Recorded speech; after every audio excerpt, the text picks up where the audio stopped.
Congressional leaders have laid out an ambitious schedule for drafting and releasing U.S. tax legislation over the next few weeks. Now, they consist of a set of deadlines that must be met to try to achieve President Trump's goal of delivering major tax cuts this year.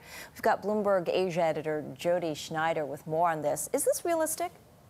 Well, this is quite, as you say, an ambitious timeline. They have not yet released a bill. They've talked about, there's a draft where they've talked about a 20% corporate tax rate lowered from the current statutory rate of 35%, a collapsing of some of the income tax rates, the income tax ranges, and also some cuts for the very highest earners.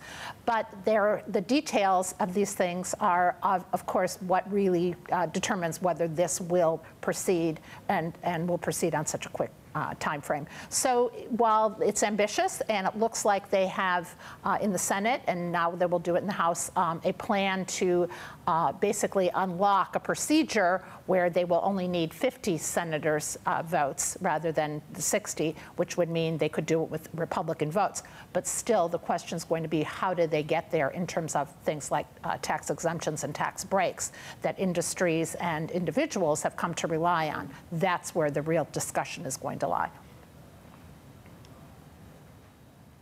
Jodi, this is a U.S. administration that's promised a lot and delivered little. Now, if this year-end deadline isn't met, what's at stake for tax reforms in general?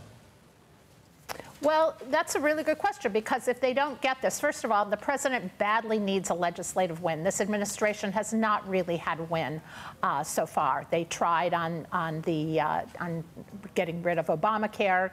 They've tried on some other things, but have been unable to do so. So this is something they badly want. This Congress could badly use a win. If they don't get it this time, next year is a congressional election year, and in 2018 it will be much harder to do something like this. It's already incredibly hard. There hasn't been a rewrite of the U.S. tax code since Ronald Reagan was president. And they've really decided to try to go for it now. The president has been out stumping for it. But if they don't get it this year, it's going to be increasingly difficult to do it during his administration.